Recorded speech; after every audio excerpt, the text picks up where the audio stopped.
స్వరం, క్రీస్తు స్వరం, క్రీస్తు స్వరం, ఇది క్రీస్తు స్వరం.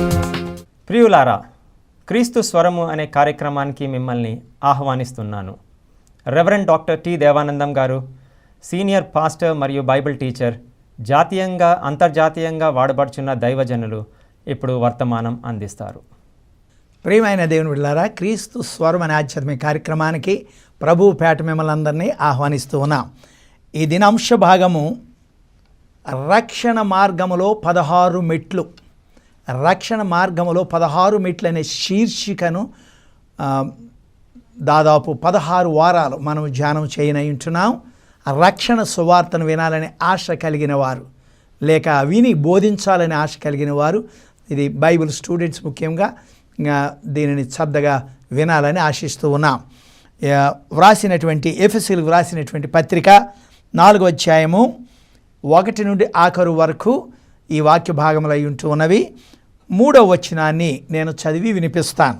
మీరు పిలువబడిన పిలుపుకు తగినట్లుగా దీర్ఘశాంతముతో కూడిన సంపూర్ణ వినయముతోనూ సాత్వికముతోనూ నడుచుకొనవలెను. ప్రభువును బట్టి ఖైదీనైన నేను మిమ్మును బతిమలాడుకొనుచున్నాను. దేవుడి వాక్యాన్ని దీవించుగాక. ప్రార్థించుకుందాం. ప్రేమ నమ్మకమైన మా తండ్రి, ఈ సమయంలో రక్షణ మార్గంలో 16 మెట్లు అనే శీర్షికను ప్రారంభించనయించుండగా మీరు మాతో ఉండండి. వినుచున్న వారందరినీ రక్షణలో నడిపించి పరలోక ఆశీర్వాదాలు పొందటానికి, ఇహలోక ఆశీర్వాదాలు పొందటానికి సహాయం చేయమని యేసుక్రీస్తు పేరట వేడుకొనుచున్నాము తండ్రి, ఆమేన్. ప్రియులారా, ఈ దినం మొదలుకొని రక్షణ మార్గములో 16 మెట్లు అనే శీర్షికను ప్రారంభించనయుంటున్నాం. దేవుని చిత్తమైతే 1 లేక 2 మెట్లు ఈ దినాన్ని ధ్యానం చేస్తాం. వచ్చే వారం వెంబడి వారము ఈ శీర్షిక మీరందరూ గ్రహించాలని, అనుసరించాలని నా ప్రార్థన. మరి ముఖ్యముగా బైబిల్ స్టూడెంట్స్ ఈ రక్షణ సువార్త ఏ విధముగా ప్రకటించాలి, రక్షణలో ఉన్నవారు వారు రక్షణలో ఉన్నారో లేదో ఎలా తెలుసుకోగలుగుతారు అనేటటువంటి విషయాలు మనము ధ్యానం చేయనయుంటున్నాం. ఈ యొక్క ఎఫెసీయులకు వ్రాసినటువంటి పత్రిక ప్రారంభములోనే అపోస్తలుడైన పౌలు ఏమని వ్రాస్తాడు అంటే, క్రీస్తు యేసు అని మొట్టమొదటి వచనంలోనే ఉంటుంది. క్రీస్తు యేసు యొక్క అభిషక్తుడు లేక అపోస్తలుడని వ్రాసుకున్నాడు. కొరింథీ సంఘానికి వ్రాస్తూ యేసు క్రీస్తు యొక్క అపోస్తలుడని వ్రాశాడు. చాలా తేడా ఉంది.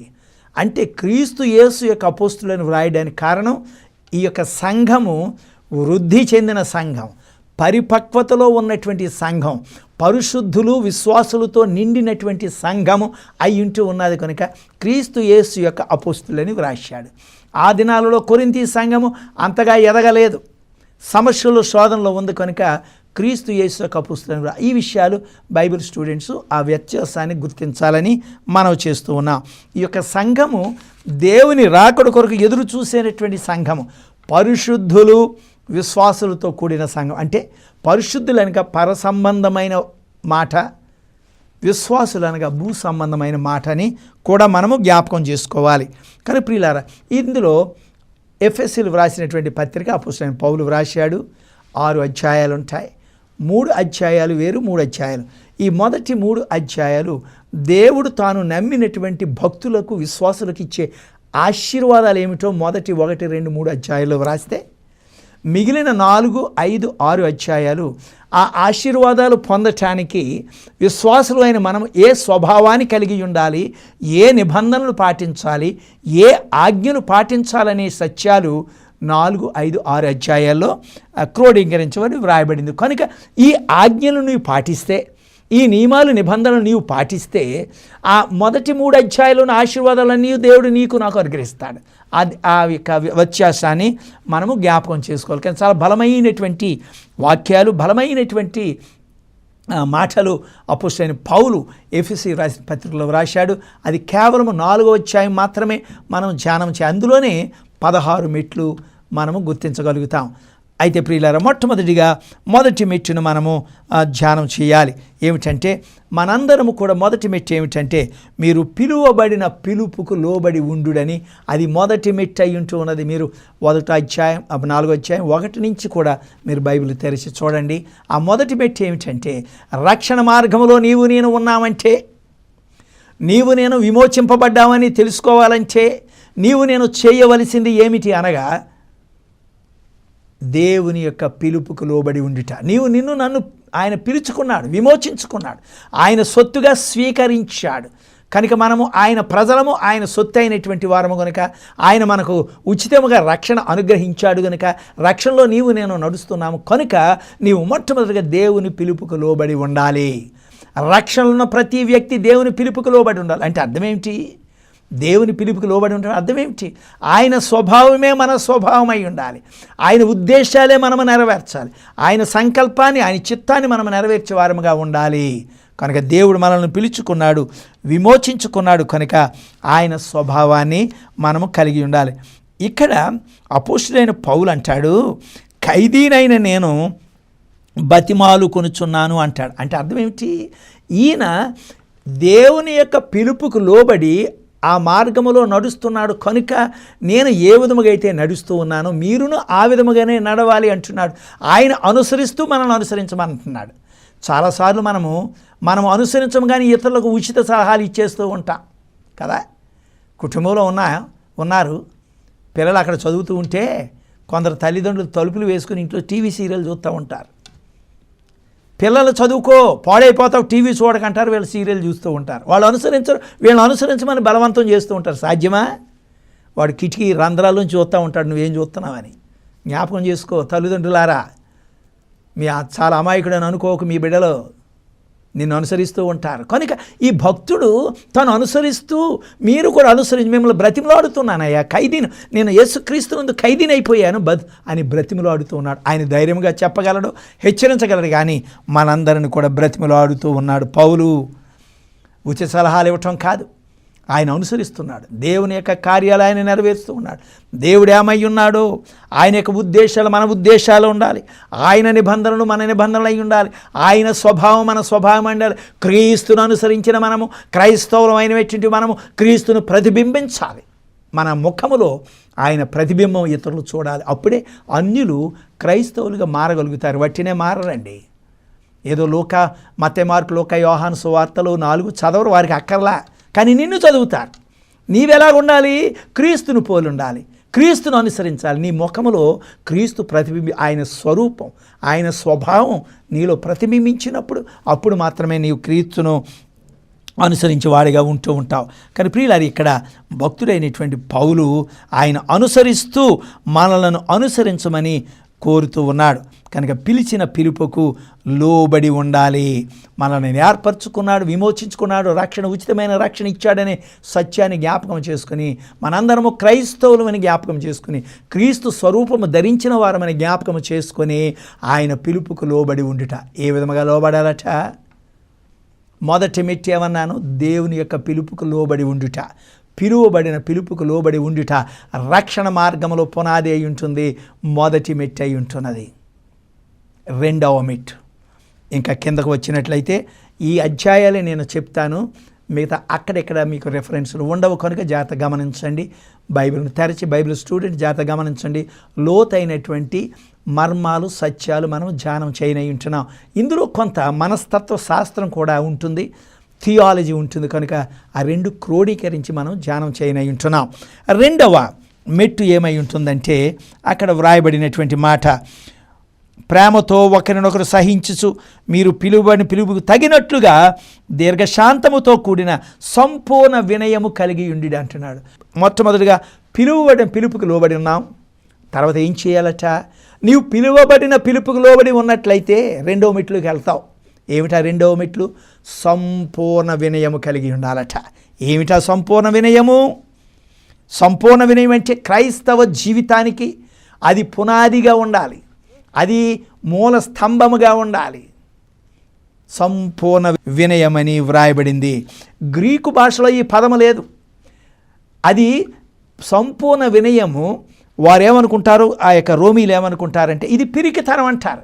వినయం కలిగి ఉంటే పిరికితనం అని వారి భాషలో ఈ మాట లేదు. దీనికి ఆపోజిట్ వర్డ్ ఏంటో తెలుసునా? వినయానికి మరి యొక్క ఆపోజిట్ అంటే వ్యతిరేక మాట ఏమిటో తెలిసిన? గర్వము. వారు గర్వాన్ని ప్రేమిస్తారు. ఎవరు? రోమీయులు. అందుచేతనే గర్వమనే మాట ఉంది కానీ సంపూర్ణ వినయం అనే మాట వారి గ్రంథంలో లేక వారి జీవితాల్లో లేదు. కానీ ప్రియులారా, ఇది క్రైస్తవ జీవితానికి మనము రెండవ మెట్టు ఏమిటంటే సంపూర్ణ వినయాన్ని కలిగి ఉండాలి. యేసు ప్రభు ఆయన ఈ లోకంలో పుట్టినప్పుడు రాజుల కుటుంబంలో పుట్టలా, ధనవంతుల కుటుంబంలో పుట్టలేదు, పశువుల పాకలో పుట్టాడు, వడ్రంగి కుటుంబంలో పెంచబడ్డాడు, ఆస్తి ఏమీ లేదు, వడ్రంగి అంగీ మాత్రమే ధరించి నివసించడానికి నివాస స్థలము కూడా లేనటువంటి వాడిగా మిగిలిపోయాడు. యేసు తన్ను తాను తగ్గించుకొని వినయాన్ని ప్రదర్శించాడు. తన హక్కులను వాడుకోవచ్చు, దేవుని నుంచి పంపబడ్డాడు కనుక తనకు కూడా కొన్ని హక్కులు ఆ తండ్రి అయిన దేవుణ్ణి అడిగితే ఇచ్చేవాడే, కానీ వాడుకోలేదు యేసుక్రీస్తు. కనుక ప్రియులారా, దీనికి వ్యతిరేక పదం ఏమిటన్నాను? గర్వము. వినయం లేని వారికి గర్వం ఉంటుంది. ఇది సాతాను లక్షణం. గర్వం అనేది సాతాను లక్షణము. సంపూర్ణ వినయం అనేది దేవుని యొక్క లక్షణమైంది. నీవు క్రీస్తుని ఎరిగిన వాడవు కనుక, పిలువబడిన వాడవు కనుక నేను ధరించవలసిన స్వభావం ఏమిటంటే సంపూర్ణ వినయాన్ని కలిగి ఉండాలి, కానీ గర్వము ఉండడానికి వీలు లేదు. ఇది లోక సంబంధమైనటువంటి స్వభావము కనుక గర్వం అనేది మన జీవితాలలో ఉండకూడదు. ఈ దినాలలో మనము విశ్వాసుల్లో కూడా మనం చూసినట్లయితే ఈ గర్వం అనేటటువంటిది, ఈ స్వభావము విశ్వాసుల్లో కూడా లేకపోలేదు. వారికి ఉన్నటువంటి ధనాన్ని బట్టి, వారికి ఉన్న పలుకుబడిని బట్టి, వారికి ఉన్నటువంటి ఉద్యోగాలు బట్టి, వారికి ఉన్నటువంటి విద్యను బట్టి, వారికి ఉన్నటువంటి అందాన్ని బట్టి, వారికి ఉన్నటువంటి అనుభవాన్ని బట్టి, వారికి ఉన్నటువంటి చదువును బట్టి వారు గర్విస్తూ ఉంటూ ఉంటారు. ఇతరుల్లో ఉన్నటువంటి మంచితనాన్ని, ఇతరుల్లో ఉన్నటువంటి ప్రేమను, ఇతరుల్లో ఉన్నటువంటి గొప్పతనాన్ని గ్రహిస్తాడు వినయ మనస్కుడు. అది రెండవ స్వభావం. ఇతరుల్లో ఉన్న మంచితనం మనం చూసేది ఏమిటంటే వాడిలో ప్రేమ లేదండి, వీడిలో త్యాగం లేదండి, వీడిలో సమర్పణ లేదండి, వీడిలో మంచితనం లేదండి. వారిలో ఉన్నటువంటి బలహీనతను లెక్కించే స్వభావం కలిగినటువంటి మానవుడు వాడు వినయ మనస్కుడు కాదు. వాడిలో ఒక విషయాన్ని చెప్తాను, జ్ఞాపకం చేసుకోండి. వాడిలో ప్రేమ లేదు అంటున్నావు, వాడిలో మంచితనం లేదంటున్నా. వాడికి కావలసిన మంచితనము, వాడికి కావలసిన ప్రేమ ఉన్నది. అడిలో ప్రేమ లేదని చెప్పడానికి నీ పాత్ర ఏమై ఉన్నది? నువ్వెందుకు అడుగుతున్నావు అతను ఇంత ప్రేమ లేదని? ఇంకొక మాటలో చెప్పాలంటే, అతను ఆశించినంత ప్రేమ లేక మంచితనం నీలో ఉన్నదా? లేదు. అతను ఆశించినంత ప్రేమ నీలో లేనప్పుడు అతనిలో ప్రేమ లేదని చెప్పడానికి నీ పాత్ర ఏమిటి? ఇతరులు ఎందుకు నీవు కించపరుస్తూ ఉంటావు? కనుక ఇతరులో ఉన్న మంచితనాన్ని గుర్తించినప్పుడు, ఇతనిలో మంచితనము కొంత, ఇతనిలో గొప్పతనము కొంత, అతనిలో ఉన్నటువంటి గొప్పతనం కొంత నీవు పోగు చేసుకున్నప్పుడు నీ హృదయం నిండా మంచితనమే ఉంటుంది. అది రక్షణకు సూచన. లేదు, ఇతరులు ఉన్న చెడుతనాన్ని అతనిలో ఉన్నది, ఇతనిలో ఉన్నది నువ్వు పోగు చేసుకుంటే నీ హృదయంలో అంతయు చెడుతనమే ఉంటుంది. అది దోషమై ఉంటుంది. కొంచెం మనస్తత్వ శాస్త్రాన్ని కూడా మీకు జ్ఞాపం చేసుకోండి. కనుక ఇతరులో ఉన్న మంచితనాన్ని గుర్తించాలి. రెండవ స్వభావం వినయం కలిగినవాడు. మూడవ స్వభావం తన్ను తాను తగ్గించుకుంటాడు. తన్ను తాను తగ్గించుకుని వాడు హెచ్చింపబడతాడని పరిశుద్ధ గ్రంథం. కనుక తన్ను తాను తగ్గించుకునే స్వభావం కలిగిన వాడే వినయ మనస్కుడై ఉంటూ ఉన్నాడు. కనుక 3 విషయాలు చెప్పాను వినయానికి. ఏమిటి? 1 తనలో ఉన్న బలహీనతను లెక్కిస్తాడు. 2వది ఇతరులో ఉన్న మంచితనాన్ని గుర్తిస్తాడు. 3వది తన్ను తాను తగ్గించు. అదే సంపూర్ణ వినయాన్ని కలిగి ఉండేటని మనం జ్ఞాపకం చేసుకోవాలి. కనుక ప్రియులారా, ఈ 16 మెట్ల అనుభవంలో, రక్షణ అనుభవంలో 16 మెట్లను 2 మెట్లు మాత్రం ఈవేళ ధ్యానం చేశాం. వచ్చే వారం దేవుని చిత్తం అయితే 3వ మెట్టు, చాలా ముఖ్యమైనటువంటి 3వ మెట్లోనికి వెళతాం. జాగ్రత్తగా గమనించి విడువక తప్పనిసరిగా ఈ వాక్యాన్ని వినాలని, అనుసరించాలని, ఇతరులకు పరిచయం చేయాలని కోరుతూ ముగిస్తున్నాను. దేవుడి వాక్యాన్ని దీవించి ఆశీర్వద ప్రార్థించుకుందాం. ప్రేమ నమ్మకమైన మా పరలోకపు తండ్రి, రక్షణ మార్గంలో 16 మెట్ల అనుభవంలో 2 మెట్లు మాత్రమే మేము ధ్యానం చేశాం. వినిచిన వారందరినీ కూడా వారు రక్షణలో ఉన్నారో లేదో పరిశీలించుకొని, పరీక్షించుకొని, విశ్లేషించి వారి జీవితాన్ని మార్చుకోవడానికి సహాయం చేయమని యేసుక్రీస్తు పేరట వేడుకొనుచున్నాను తండ్రి. ఆమేన్. మన తండ్రి అయిన దేవుని ప్రేమ, ప్రభువైన యేసుక్రీస్తు కృప, పరిశుద్ధాత్మ దేవుని అన్యోన్య సహవాసం ఇప్పుడు ఎల్లప్పుడు తోడయ్యుండును గాక. ఆమేన్. ఆమేన్. దేవుడు మేము బహుగా దీవించి ఆశీర్వదించిన గాక. ఆమేన్. ప్రియులారా, ప్రత్యేకమైనటువంటి అనౌన్స్మెంట్ చేయాలని ఆశ కలిగి ఉన్నాను. అదేమిటంటే, అనేకమైనటువంటి ప్రశ్నలు అడుగుతూ ఉన్నారు. వాటన్నిటికీ సమాధానం చెప్పడానికి టెలిఫోన్ ద్వారా సాధ్యం కావటం లేదు. అందుచేత మీకు ప్రత్యేకంగా ఒక విషయాన్ని మీకు చెప్పాలని ఆశిస్తూ ఉన్నాను. మేము స్థాపించినటువంటి Bible correspondence course, it is affiliated to vision and mission ministries USA. ఆ యొక్క యుఎస్లో ఉన్నటువంటి కాలేజీకు యూనివర్సిటీకి అనుసంధానముగా పనిచేస్తూ ఉన్నది. అయితే వారిచ్చినటువంటి గైడ్లైన్స్ని బట్టి, వారిచ్చిన సిలబస్ను బట్టి ఇక్కడ మేము కరస్పాండెన్స్ కోర్సు మేము ప్రారంభించి ఉన్నాం. అందులో కావలసిన 9 డిగ్రీలు ఉన్నాయి. గ్రాడ్యుయేషన్ ఉంది, పోస్ట్ గ్రాడ్యుయేషన్ ఉంది, పిహెచ్డి డాక్టరేట్ కూడా ఉన్నది. అది మీ యొక్క చదువు యొక్క క్వాలిఫికేషన్స్ బట్టి ఏ కోర్స్ అయినను మేము నిర్ణయించి ఇవ్వడానికి సిద్ధంగా ఉన్నాం. ఈ యొక్క కోర్సు విషయంలో 5 ప్రత్యేకతలను సంతరించుకుందని చెప్పడానికి మీకు నేను సంతోషిస్తున్నాను.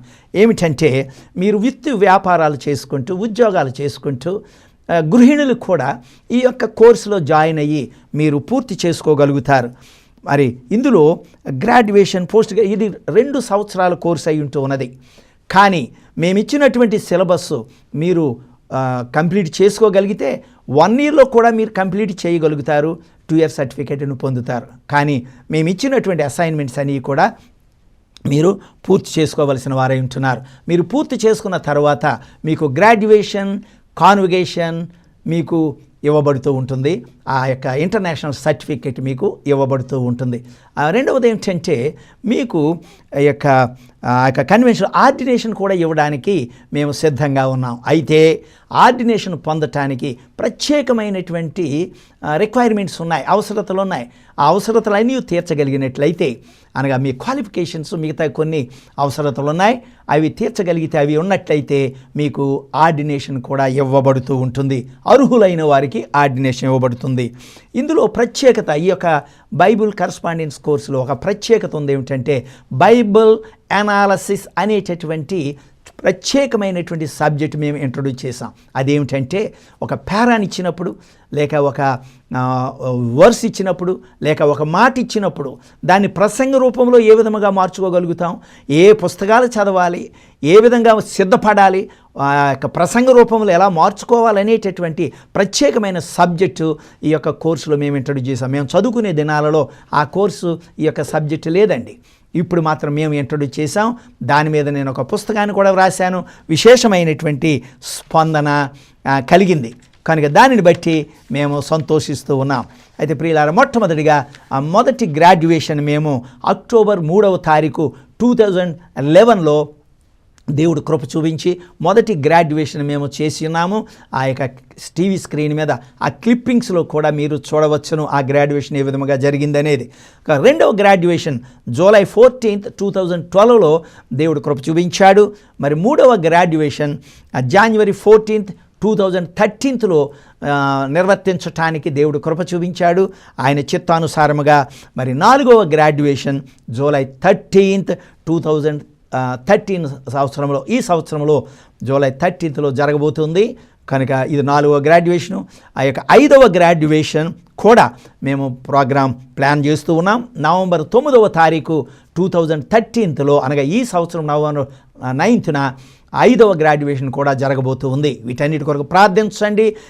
ఇందులో చేరి మీరు ఈ యొక్క వాక్యాన్ని బోధించాలంటే ఏ విధంగా రూఢిగా, సూటిగా, క్రమబద్ధంగా, అర్థవంతంగా, సందర్భానుసారంగా వాక్యాన్ని బోధించాలంటే మీరు ఈ కోర్సులో చేరి మీరు ఆశీర్వదించబడాలని కోరుతూ ఉన్నాను. అంత మాత్రమే కాదు, అంచె దినాల్లో మనం ఉన్నాం. సువార్త అనుకున్నంతగా ప్రకటించబడటం లేదు కనుక ఆ వంతు మీరు తీసుకుని కొన్ని ఆత్మలని రక్షించి లేక మీ సంఘాలను ప్రోత్సహించడానికి ఈ కోర్సు చాలా అవసరమై ఉంటుంది. మీరు ఉద్యోగ వ్యాపారాలు, వృత్తులు చేసుకోవచ్చు, గృహిణులు కూడా చేసుకోవచ్చు. చాలామంది డాక్టర్స్, ఇంజనీర్స్ మన దేశం నుంచి మాత్రమే కాదు ఇతర దేశాల నుంచి కూడా జాయిన్ అయ్యి వారు పూర్తి చేసుకుంటున్నారని చెప్పడానికి సంతోషిస్తున్నాం. అటువంటి కృప దేవుడు మీకు అనుగ్రహించాలని మా ప్రయత్నము మిమ్మల్ని శిష్యులుగా చేసి దేవుని యొక్క సువార్త ప్రకటించాలనేదే ఏకైక ధ్యాస అయి ఉంటున్నదని చెప్పడానికి సంతోషిస్తాం. దేవుడు మిమ్మల్ని దీవించి ఆశీర్వదించునుగాక. Amen, amen.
ప్రియమైన దేవుని బిడ్డలారా, ప్రత్యేకమైనటువంటి ప్రకటన చేయాలని ఆశ కలిగి ఉన్నాను. దేవుని యొక్క ఉచితమైన కృప చెప్పిన దేవుడు నాకు ఇచ్చిన తలాంతులు వరములను బట్టి నేను 4 గ్రంథాలు వ్రాయడానికి దేవుడు కృప చూపించాడు. మొట్టమొదటి గ్రంథము ఏమిటి అనగా ప్రసంగము, సిద్ధపాటు మరియు బోధనా విధానం. చాలా ప్రాముఖ్యమైనటువంటి గ్రంథం అయి ఉంటూ ఉన్నది. ఎందుచేతనంటే ఈ యొక్క ప్రసంగము, సిద్ధపాటు, బోధనా విధానం అనేటటువంటి గ్రంథము ఎందుకు వ్రాయవలసి వచ్చిందంటే, మనము ఒక పేరాను తీసుకున్నప్పుడు, ఒక మాటను తీసుకున్నప్పుడు, ఒక వర్స్ని తీసుకున్న, ఒక వచనాన్ని తీసుకున్నప్పుడు దానిని ప్రసంగ రూపంలో ఏ విధంగా మార్చుకోగలుగుతాం? ఏ పుస్తకాలు చదవాలి, ఏ గ్రంథాలు రిఫర్ చేయాలి, దానిని 1 గంట సేపు మనము బోధించాలంటే, అనేకమైన ఆత్మీయ సత్యాలు గ్రహించాలంటే ఏ విధంగా సిద్ధపడాలి అనేటటువంటి విధానంగా మనను తర్బీదు చేయడానికి ఈ ప్రసంగము, సిద్ధపాటు మరియు బోధన విధానం అనేది మనకు ఉపయోగకరంగా ఉంటుంది. అంత మాత్రమే కాదు ప్రియులారా, ఇక మనం ప్రసంగం ఏ విధముగా బోధించాలి, మన మాటల ఉచ్చారణ ఎలాగ ఉండాలి, మన యొక్క డ్రెస్ ఏ విధముగా ఉండాలి, తల ఏ విధముగా దువ్వుకోవాలి, కాళ్ళు ఎలా పెట్టాలి, మన ఉచ్చారణ ఎలాగ ఉండాలి, ఇవన్నీ కూడా క్రమబద్ధంగా ఏ విధముగా ఉండాలి అనేది కూడా ఇందులో క్రోడీకరించబడింది. మనము దేవుని యొక్క వాక్యాన్ని రూఢిగా, సూటిగా, క్రమబద్ధంగా, అర్థవంతముగా, సందర్భానుసారముగా మనము సిద్ధపడాలంటే ఈ గ్రంథము మీకు చాలా విలువైనది. సంఘ కాపరులు, ఎవంజలిస్ట్కి, లేక మరి బైబిల్ స్టూడెంట్స్కు అందరికీ కూడా ఈ వాక్యం బోధించాలని తపన కలిగిన వారికి, ఆత్మను రక్షించాలని తపన కలిగిన వారికి ఈ యొక్క గ్రంథము చాలా విలువైనటువంటి గ్రంథముగా మీకు పరిచయం చేస్తూ ఉన్నాను. ఇది నేను రాసినటువంటి మొదటి గ్రంథమై ఉంటూ ఉన్నది. దేవుని ఉచితమైన కృప చెప్పిన మీరు ఇచ్చిన ప్రోత్సాహాన్ని బట్టి మరి ఒక గ్రంథాన్ని నేను వ్రాశాను. అదేమిటంటే ధన్యతల వేదిక 1 వచనం ప్రసంగం. యేసుక్రీస్తు ప్రభువు ఆ కొండ మీద చేసిన ప్రసంగం మత్తయి 5, 6, 7 అధ్యాయాల్లో కొండ మీద ప్రసంగం చేశారు. ఆయన ఒక్క మాటతోనే చెప్పారు. ఆ ఒక్క మాటలో అనేకమైన ఆత్మీయ సత్యాలు ఇమిడి ఉన్నాయి. ఏమిటి ఆత్మీయ సత్యాలు? ఉదాహరణకు ఆత్మ విషయమే దీనులైన వారు ధన్యులు, పరలోక రాజ్యం వారిది అన్నాడు. ఆత్మ ఏమిటి, మనస్సు ఏమిటి, హృదయం ఏమిటి, ఇవన్నీ క్రోడి ఏ విధముగా పనిచేస్తాయి అని అక్కడ వ్రాయబడలేదు. ఆత్మ విషయమే దీనత్వం అంటే ఏమిటి, అవన్నీ కూడా ఈ యొక్క గ్రంథంలో మీకు పరిచయం చేశాను. అంత మాత్రమే కాదు, అనేకమైనటువంటి మాటలు హెబ్రీ భాషలో లేక గ్రీక్ భాషలో వేరువేరు అర్థాలు చూపిస్తూ, ఉదాహరణకు మీరు లోకానికి ఉప్పు అయి ఉన్నారని యేసుప్రభు చెప్పారు. లోకానికి ఉప్పు అంటే అతి సాధారణమైన వస్తువు, పదార్థం, సులువుగా దొరికే పదార్థం, చౌకగా దొరికే పదార్థం. ప్రభు అన్నాడు అక్కడ శిష్యులను, అక్కడ విశ్వాసులను చూసి, మీరు లోకానికి ఉప్పు అయి ఉన్నాడంటే వారిని చులకనగా చూడడమా? కానే కాదు. మరి ఏమిటంటే దాని అర్థం ఏమిటంటే గ్రీకులో థియాన్ అంటారు, THEON, థియాన్ అంటారు. థియాన్ అంటే ఇంగ్లీష్లో డివైన్, తెలుగులో పరిశుద్ధత అని భావన వస్తూ ఉంటుంది. కనుక మీరు లోకానికి థియాన్ అయి ఉన్నారు అనగా మీరు లోకానికి డివైన్ అంటే మీరు పరిశుద్ధులు. నేను పరిశుద్ధుడై ఉన్నప్పుడు మీరును పరిశుద్ధులని చెప్పడానికి మీరు లోకానికి ఉప్పు అయి ఉన్నారని ఆయన సంబోధించి చెప్పాడు. జ్ఞాపకం చేసుకోండి, అనేకమైన పదాలు ఈ విధముగా మనకు అర్థం కాక ఉప్పుకున్న లక్షణాలన్నీ విశ్వాసులు కలిగి ఉండాలని బోధించడం మనం చూస్తూ ఉంటున్నాం.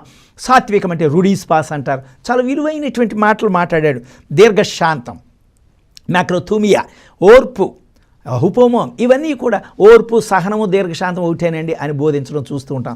ఒక్కటి కాదు, వేరువేరు పదాలు వేరువేరు విధాలుగా సందర్భాలలో వాడబడ్డాయని, దాని అంతరార్థం ఏమిటని ధన్యతలు చూపిస్తుంది. 3వ పుస్తకం ఏమిటంటే పరలోక రాజ్య ఉపమానములు, ఆత్మీయ సత్యాలు అనేటటువంటి గ్రంథాన్ని 3వ గ్రంథముగా నేను వ్రాసాను. అదేమిటంటే పరలోక రాజ్య ఉపమానములు, ఆత్మీయ సత్యాలు. ఏమిటి పరలోక రాజ్య ఉపమానములు? యేసు ప్రభు బోధించినప్పుడు పరలోక రాజ్యము ఆవగింజను పోలి ఉంది, పరలోక రాజ్యము చేపలు పెట్టి వలను పోలి ఉంది, పరలోక రాజ్యము పులిసిన పిండిని పోలి ఉంది అన్నాడు. ఇదేమిటి?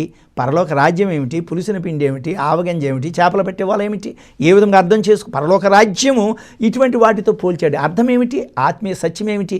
ఈ పుస్తకంలో పరలోక రాజ్యము, ఆత్మీయ సత్యాలు అనేటటువంటి గ్రంథంలో నేను క్రోడీకరించి వ్రాసినటువంటిది. 4వ దేవుడు అదే యొక్క ప్రోత్సాహంతో 4వ పుస్తకాన్ని కూడా రాశాను. ఏమిటంటే సూచక్రియలు, అద్భుతాలు, ఆత్మీయ సత్యాలని గ్రంథం 4 గ్రంథాన్ని వ్రాశాను. ఇందులో అనేకమైన యేసు ప్రభు అనేకమైన సూచక్రియలు, ఆశ్చర్యకార్యాలు, అద్భుతాలు చేశాడు. ఆయన ఏదో చెయ్యాలని చెయ్యలేదు. ఆయన పరలోక ధర్మాన్ని, పరలోక మర్మాన్ని బోధించడానికి చేశాడు. ఏదో నిన్ను నన్ను మభ్యపెట్టడానికి మనలను ఏమిటంటే పరలోక ధర్మము మర్మాన్ని తెలియచేయడానికి సూచక్రియల ద్వారా, ఆశ్చర్యకార్యాలు, అద్భుతాల ద్వారా. ఉదాహరణకు 5,000 మందికి ఆహారం పెట్టి నేనే జీవాహారమునై ఉన్నాను అన్నాడు. చనిపోయిన లాజరును లేపి నేనే జీవను పునరుద్ధానం అని అన్నాడు. చూసారా? గుడ్డివానికి కళ్ళిచ్చి నేనే లోకానికి వెలుగై ఉన్నాను, నేనే లోకానికి వెలుగై ఉన్నాననే పరమసత్యాన్ని, పరలోక ధర్మాన్ని, మర్మాన్ని బోధించటానికి ఆయన సూచక్రియల ద్వారా, అద్భుతాల ద్వారా ఆయన చూపించాడు కదూ. అందుచేత అవన్నీ మీరు గ్రహించాలంటే ఈ యొక్క వాక్యాన్ని, ఇది యొక్క గ్రంథాన్ని చదవాలి. అనేక విషయాలు ఇది మీరు ఒకవేళ మీరు ఇతరులకు, అన్యులకు బోధించాలనడానికి వెళుతూ ఉన్నప్పుడైతే మీరు ఏం చేయాలో తెలిసినా మీరు బైబిల్ తీసుకోండి, తర్వాత ఆ యొక్క పాటల పుస్తకం తీసుకోండి. అన్యులకు బోధించడానికి వెళ్ళినప్పుడు ఈ గ్రంథాన్ని కూడా తీసుకువెళ్ళండి, మీకు అనేక విధాలుగా ఉపయోగకరంగా ఉంటుంది. లేదు పాస్టల్ కాన్ఫరెన్స్కి వెళుతున్నావు, అందులో వారికి బోధించాలంటే ధన్యతల వేదికని తీసుకువెళ్ళండి. అనేకమైన ఆత్మీయ సత్యాలు ఇందులో మర్మాలు ఉంటాయి. లేక ఇంటి దగ్గరే ఉండి వాక్యాన్ని సిద్ధపడాలనుకుంటే ప్రసంగం సిద్ధపాటు మరియు బోధన విధానం ఉంటుంది. ఈ విధంగా వేరు సందర్భాలలో మీరు ఉపయోగించడానికి దేవుడు నాకు కృప చెప్పిన, ఆయన కృప చెప్పిన 4 పుస్తకాలు రాశాను. ఆశీర్వదించబడతారని ఈ చదవండి, మీరు బోధించండి, ఆత్మను రక్షించండి, ఆశీర్వదించండి. దేవుడు మిమ్మల్ని దీవించి ఆశీర్వదించినగాక. Amen, amen.